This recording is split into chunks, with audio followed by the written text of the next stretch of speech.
네, 자 오늘 우리 시장은 양시장 모두 전약 후강의 흐름을 보였습니다. 최근 한 주 동안에 또는 2, 3거래일 동안도 마찬가지지만 최근의 시장은 뭐 장중의 변동은 뭐 상당히 뭐 좀 부담 세는 부분도 좀 있고요. 다만 앞서 이제 얘기해 주신 대로 종목 장세도 펼쳐지고 있고 또 변동이 있더라도 장중 변동으로 이제 마무리되는 경우가 자 최근 시장에서 특징적인 부분이 되겠죠. 자 오늘 같은 경우에는 사실 그동안에 있었던 미중 무역 전쟁에 대한 이런 악재들, 자 불확실성들 여전히 유효합니다. 다만 영향력은 조금 떨어져 있는 상황인 거죠. 자, 그리고 또 하나가 뭐냐면 5월 한 달 동안 저기 외국인들 대규모 매도세가 사실은 MSCI 신흥지수 조정, 자, 이 부분이었는데 중국 A주 편입일이 오늘이었습니다. 그래서 오늘 이후에 외국인들 흐름은 좀 매도세가 조금 진정되지 않겠느냐, 뭐 이런 부분도 한번 좀 생각해 볼 수 있겠고요. 어찌됐든 시장의 어떤 불확실성 하나는 이제 흘러갔다 이렇게 볼 수 있겠습니다. 자, 오늘 첫 번째 이슈는 이렇게 한번 보도록 해서 시황이랑 좀 연계해서 한번 좀 말씀을 드려보도록 할 텐데 이런 부분 한번 첫 번째 이슈는 전화위복의 레버리지 존 그래서 낙폭과대주 전략 이런 부분을 한번 말씀을 드려보도록 하겠습니다. 지난주에도 말씀을 드렸죠. 사실은 이렇게 급락장이 만들어지면 자 이거 한번 보도록 할까요?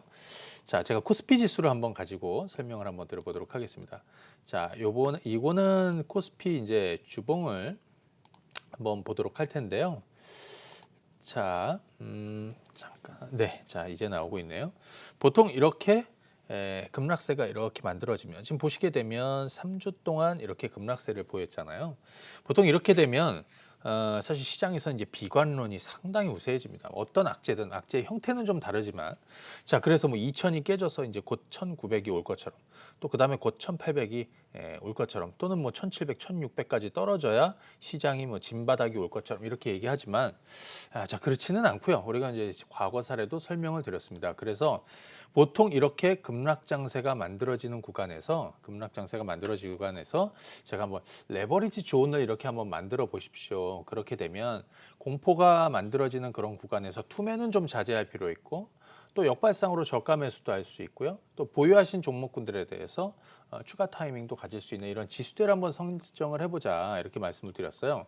자, 요거 한번 설명을 드려보도록 하겠습니다. 과거 사례를 제가 설명을 한번 드렸는데 간단하게만 한번 복기를 좀 드려보면 자, 매년 이런 악재들이 있었다는 얘기죠. 예를 들어서 2011년도도 한번 보시게 되면 자, 제 사진을 내려주시면요. 자, 2011년도에 이 동그라미 친 자리는요. 미국의 국가 신용 등급이 강등됐던 시점에 여러분들 정확하게 기억하실 겁니다. 근데 그 발단은 그 하락의 또 발단은 유럽 쪽이었어요. 그래서 그리스 신용 리스크가 부각이 되면서 급락이 나왔고 엎친 데 덮친 격으로 S&P가 미국의 국가 신용 등급도 강등을 했었죠. 자, 이 구간을 한번 보면은 1개월 반 한 2개월 정도가 이렇게 폭락을 했다가 그죠? 그 이후에 시장은 한 4, 5개월 정도가 이렇게 회복을 보였더라. 자, 이런 부분 한번 생각해 볼 수 있겠고요. 자, 그다음에 여기 한번 보실게요. 2013년도도 이렇게 시장이 급락을 보였다. 자, 한번 볼까요? 자, 급락을 보였다. 약 한 달 넘게 이제 급락을 보였는데 이때는 얘기해 드렸죠. 미국의 연준이 양적 완화를 종료한다. 그래서 QE를 종료한다라는 부분. 이래서 이런 이게 이제 불확실성이 되면서 오히려 시장이 이렇게 급락을 했는데 사실 가만히 보면 1개월 동안 폭락했고요.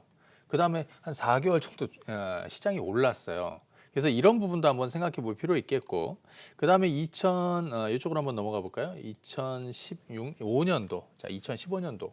여기도 말씀을 드렸죠. 자, 미국이 이제 금리를 올릴 것이다라는 이제 금리 인상을 시사했다가 이제 시장이 급락을 했는데 한 달 동안 급락했다가요.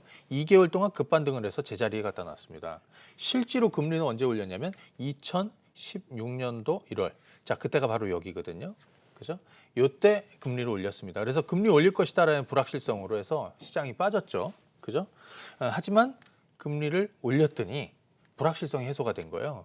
그래서 여기 보시면 1, 2개월 급락세를 보였지만 이후에는 장기 상승을 보였습니다. 그래서 여기서 뭐라고 그랬냐면 모든 급락장세와 시장은 처음에는 얼굴은 다르게 모양은 또 형태는 다르게 악재가 다가와서 시장에 충격을 주고 급락을 만들고 폭락도 만들고 불확실성을 아주 극대화해서 공포의 절정을 만들지만 그 공포의 절정이 만들어진 이후에 시장이 또 드라마틱한 반전을 보이더라 이거예요. 그래서 그 회복되는 일련의 과정은 늘 똑같더라. 또 하나는 뭐냐면 처음 밑바닥에 있을 때는 그 악재가 100% 해소되는 건 아니에요. 그죠? 그 얘기 해드렸죠. 악재의 영향력이 준대. 처음에는 100톤짜리 악재가 만들어지다가 70, 60, 50까지 내려오다가 거기서부터 그 악재는 소멸되진 않았지만 완전히 없어 해소되진 않았지만 영향력이 줄면 시장은 바닥도 또 종목들도 바닥이 만들어진다라는 거거든요. 자, 그래서 지금 구간은 잘 한번 보십시오. 자, 우리 코스피는 지금 이렇게 있습니다. 저는 기본적으로 지금 이 레버리지 존을 대략 한 2,000에서 한 2,050 정도를 설정을 먼저 드렸습니다. 물론 전 틀릴 수도 있어요. 자, 하지만 이 구간에서는 여러분도 어떻게 보유하고 있는 주식에 대한 매도를 자제할 필요 있다라고 얘기해 드렸고, 또 하나 지수를 매수하실 거면 양시장의 레버리지를 분할 매수한다라고 그랬죠. 이 레버리지 존에서 낙폭 과대주들을 분할 매수할 수도 있다. 이 존 안에서. 이 존 안에서는 시장의 변동이 커지더라도 장중에 뭐 투매가 나오더라도 여러분들 투매를 좀 자제하면서 오히려 위기를 기회로 삼는 이런 존을 먼저 설정을 해놓을 필요가 있다라는 얘기를 좀 드렸는데요. 근데 시장이 강하게 아직은 이렇게 돌리지는 않고 있죠. 그죠? 이렇게 장대 양봉이 만들어지면서 시장이 뭐 당장 2,100을 넘고 이런 상황은 아직 아닌 거죠. 다만 지금 저점을 만들고 있더라. 자, 그래서 종목 전략은요. 두 가지가 있겠죠. 시장이 이렇게 급락할 때 지금 현재 낙폭 과대주들이 있을 겁니다. 이 지수가 급반전이 나오기 시작을 하면 이 낙폭 과대주들은 여지없이 빠르게 회복이 됩니다. 그래서 지금 이 낙폭 과대주들은 당연히 여러분들이 관심을 갖고 왜? 가격이 너무 싸졌거든요. 또 하나 지금 이 급락장에서 견조했던 종목들도 있습니다. 뭐 가령 예를 들어서 최근에 뭐 5G 같은 것도 굉장히 좀 좋은 흐름을 보여주고 있고, 그죠? 자, 그런데 이런 부분은 상대적으로 반전이 나오게 되면 기운이 빠지겠죠. 자, 그런 타이밍도 역으로 한번 잘 감안을 해서 시장이 본격적으로 돌아설 때는 그런 전략을 좀 생각해 봐야 되겠고요. 그 다음에 저는 일단 코스피하고 코스닥에서 레버리지를 한 번씩 좀 설명을 좀 드리도록 하겠습니다. 자, 지난 시간에도 한번 말씀을 드렸는데 코스피 쪽에서 코덱스 레버리지, 자, 코드 번호는 12630. 자, 이 부분을 한번 보도록 할 텐데요. 자, 이렇게 한번 보시죠. 지금 구간은 어디냐면 지난주랑 사실은 뭐 크게 달라진 건 없어요. 예를 들어서 보시게 되면 지금 11,500원대에서 왔다 갔다 하고 있는 거죠. 아까 말씀드렸죠. 제가 코스피 기준으로 해서 대략 한 2,000. 물론 2,000선이 위태로워질 수도 있습니다. 하지만 2,000선 아래로 내려가는 부분 그렇게 아주 심각하게 이렇게 보지는 않고 있습니다. 아직은. 자, 그러면 2,000에서 대략 한 2,050 정도 수준에서 레버리지를 분할 매수하는 전략을 생각하시면 되겠죠.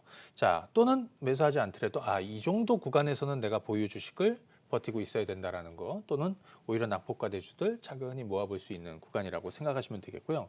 그다음에 코스닥의 코스닥 레버리지도 한번 보도록 하겠습니다. 자, 코덱스 코스닥 150 레버리지. 예를 들어서 이런 거죠. 지금 이 레버리지 같은 경우에는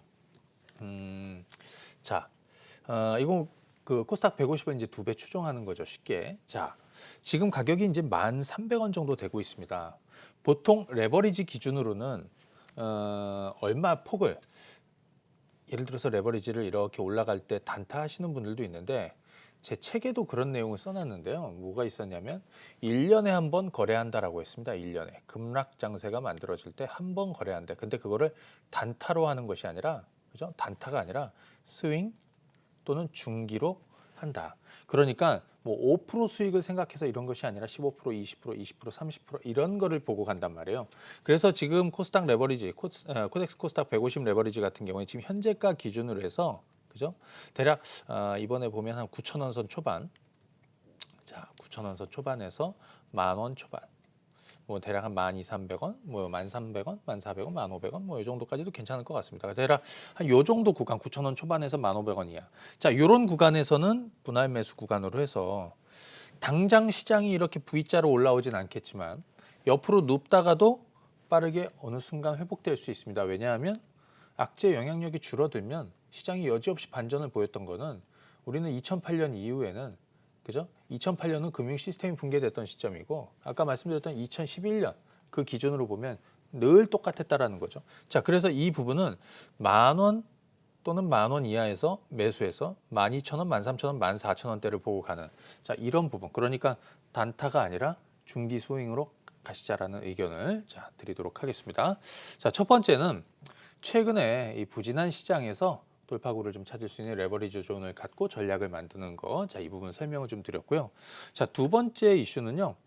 경협주 얘기를 좀 드리도록 하겠습니다. 네, 남북 경협주들. 제가 지난주에도 그런 얘기 해드렸죠. 경협주 여러분들 이제 다시 시작해야 될 시점이 되었다. 그런데 이쪽에서 성과를 내기 위해서는 단타하는 것이 아니라 저는 기본적으로 올해 하반기 또 내년까지 장기 투자를 한번 권해드리고 있습니다. 왜? 그동안에 이제 많은 유망 종목들이 많이 있죠. 여러분들 뭐 바이오, 제약, 헬스케어, 뭐 최근에 뭐 5G 얼마나 올랐을까요? 최근에 한 2, 3년, 3, 4년 동안 많이 오른 거는 10배 이상도 올랐겠죠. 뭐 바이오도 예전에는 뭐 1,000원, 2,000원, 3,000원 하던 것이 뭐 수십 배씩 다 올랐지 않습니까? 뭐 10년 가까이도 올랐고요. 뭐 전기차도 2015년 기준으로 해서 얼마나 올랐을까요? 그 종목들도 뭐 적게는 뭐 7, 8배, 많게는 한 20배 이상도 올랐고요. 그래서 전체적으로 봤을 때 우리 시장에서 대한민국 시장에서 앞으로 크게 큰 판이 벌어질 쪽은 저는 이쪽이라고 생각이 듭니다. 자, 지난 한 주 동안에 어떤 내용이 좀 있었는지 또 앞으로 어떻게 가셔야 되는지 설명을 드리도록 하겠습니다. 자, 이거 재미난 내용 하나 좀 보도록 하죠. 5월 24일 날요.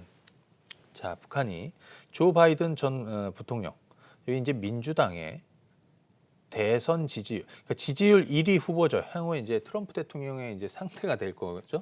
자, 이 조 바이든 전 부통령을 맹비난을 했습니다. 최근에 이제 조 바이든이 러시아의 푸틴 대통령에게는 폭군이고, 그 다음에 김정은 위원장에게는 독재자라고 이렇게 또 표현을 해서, 자, 근데 이제 재미난 건 뭐냐? 북한이 바이든을 때리면서 트럼프의 지키기를 나섰다. 이런 내용들이 있었어요. 저는 공감하는 내용입니다. 자, 그런데 이제 바로 이어서 북한 외무성이 조금 강경한 발언이 나옵니다. 자, 미국이 이제 새로운 계산법이 없으면 북미 대화는 재개가 불가할 것이다. 근데 이거는 기존에 했던 얘기인 거죠. 그죠? 했던 얘기인 겁니다. 자, 그다음에 그런데 바로 이 이후에 미국 국무부가 하노이 때 협상이 결렬된 이후에 처음으로 대화 재개는 불가하다라고 하는 북한 경고에 동시적으로 또 동시적 병행적 진전이 있을 수 있다라는 것을 처음으로 언급합니다. 하노이 때 깨진 이후에 항상 그 동안에는 빅딜을 얘기했죠. 원샷으로 다 해결하는 거.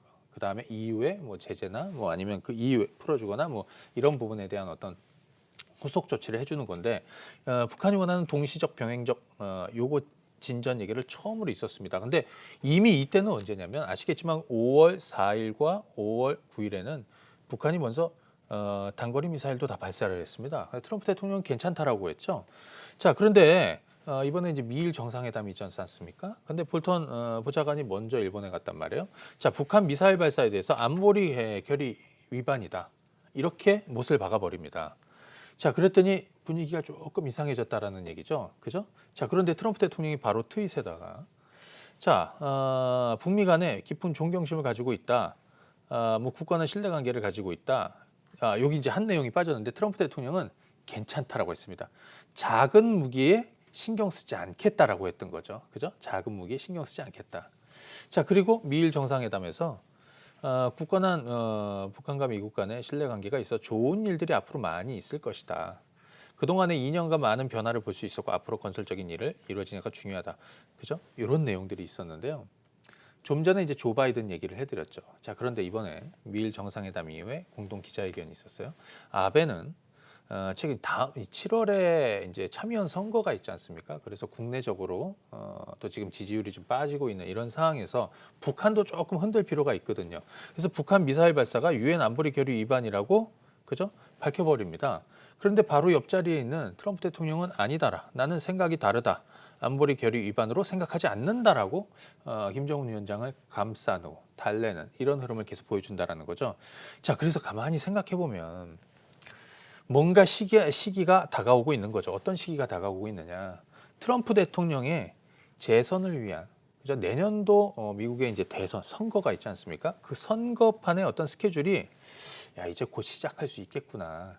자, 이런 판단이 좀 드는 거예요. 자, 요거 한번 좀 얘기를 해드렸는데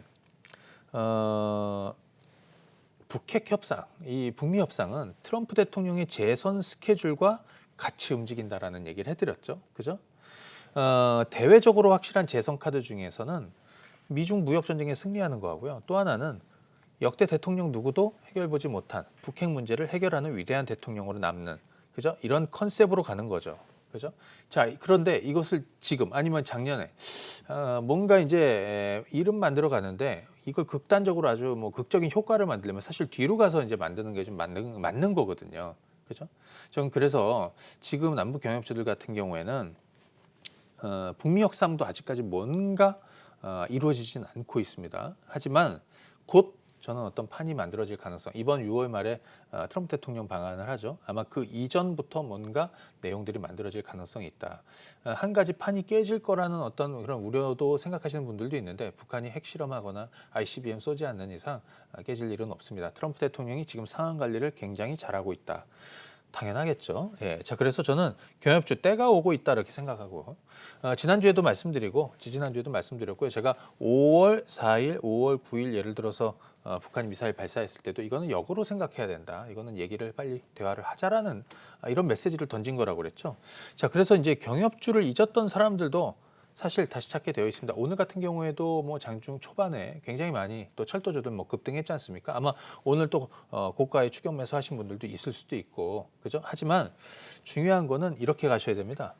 잦은 매매하지 마시고 이거 뭐 매매하려고 생각하지 마시고요. 투자하실 분들만 투자해 보시는 저는 그런 전략을 드리겠습니다.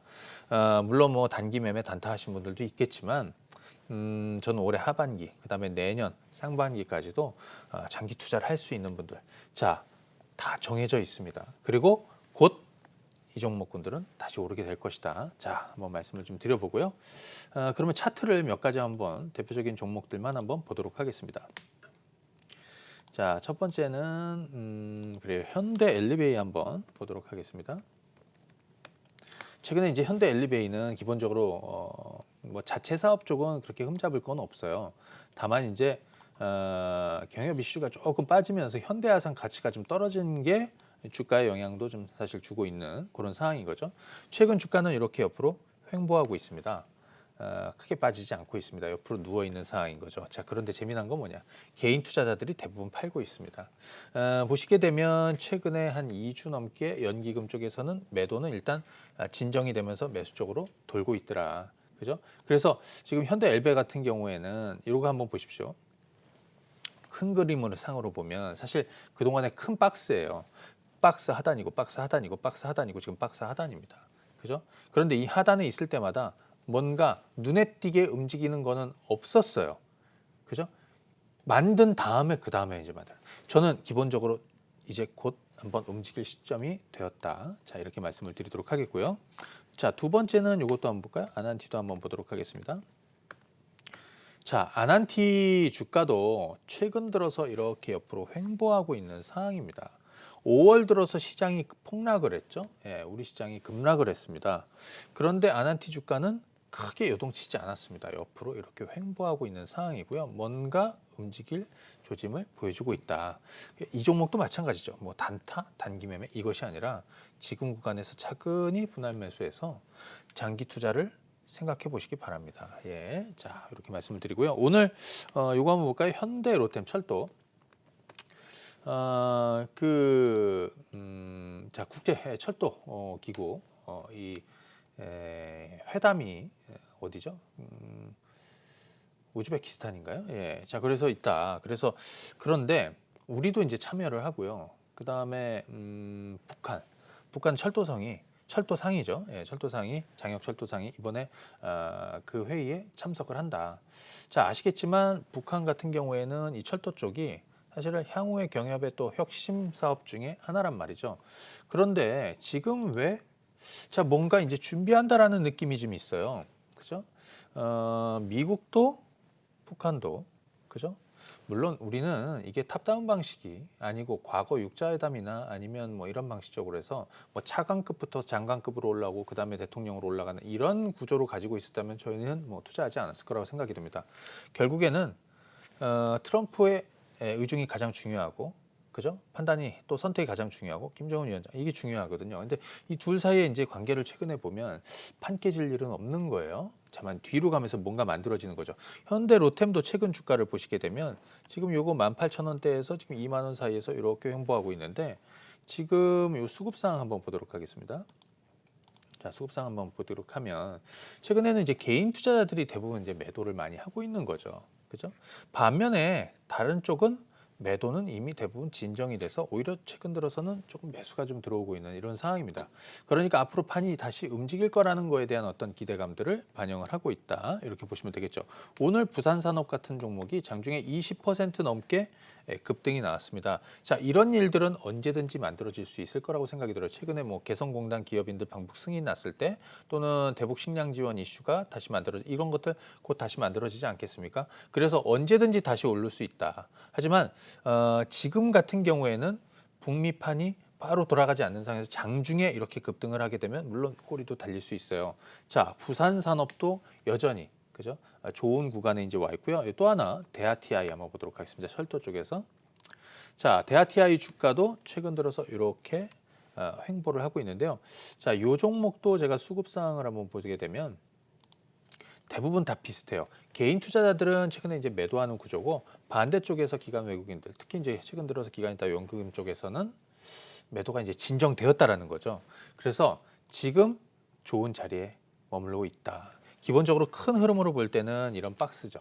그죠? 박스의 하단, 그죠? 이게 또 하단. 이게 작년 7월 달 하단, 그다음에 10월 달 하단 거기에 와 있습니다. 그렇기 때문에 지금 당장의 모멘텀이 크게 만들어지는 것 같진 않아. 이렇게 여러분들이 표현할 수 있지만 그렇기 때문에 여러분들이 싸게 살 수 있는 거다. 또 하나는 가지고 계신 분들은 당연히 시간 투자를 하시면 될 것 같습니다. 그죠? 잦은 매매 하시려고 하지 마시고요. 시간 투자를 해보시기 바랍니다. 그다음에 이거 하나만 더 보도록 하겠습니다. 시멘트 관련 성신양회. 자, 성신양회 한번 보도록 하죠. 사실 시멘트 주가들이 오늘 좀 괜찮았어요. 근데 제가 이거 자리 한번 좀 봐드릴게요. 이게 7월 달에 급락한 다음에 그때 저점 잡아드린 자리가 바로 여기였고요. 그 다음에 10월 말에 저점 잡아드린 자리가 바로 여기였습니다. 지금 어디 와 있냐면 지금 주가가 바로 거기에 와 있습니다. 그죠? 자, 큰 그림상으로 이 종목은 이런 박스였다라는 거죠. 그런데 이게 말이죠. 주봉으로 한번 보시게 되면 기본적으로 여전히 이 구간에 머물러 있는 거예요. 이 안에서 이제 돌고 있는 거죠. 여러분들은 이 안에서 돌고 있는 경협주들 대부분 다 이렇죠. 그냥 어딜 보고 가고 있습니까? 자, 이 윗단을 열어두고 투자를 하셔야 된다. 그죠? 예, 자, 그 부분을 좀 말씀을 드리도록 하겠습니다.